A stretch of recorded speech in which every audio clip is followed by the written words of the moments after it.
এই প্রবাসের মাটিতে হাজারো কষ্ট বুকে চাপা দিয়ে রাখছি, এখানে কেউ কারো কষ্টের ভাগ নেই।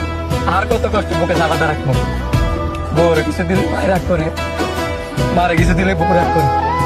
শুধু বোনের আবদার, ভাইয়ের আবদার, বাপের আবদার, এই আবদার নিয়ে রাত্রেবেলা ঘুমানো লাগে।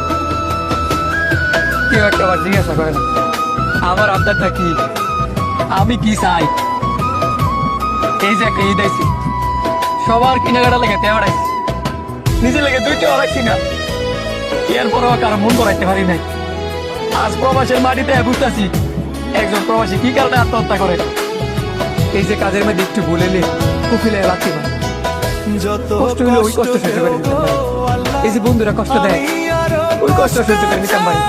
এই যে আত্মীয় স্বজন কষ্ট দেয় ওই কষ্ট সহ্য করে নিতাম পারি। কিন্তু যে ফ্যামিলি লেগা এই প্রবাসের মাটিতে এত কষ্ট করতেছি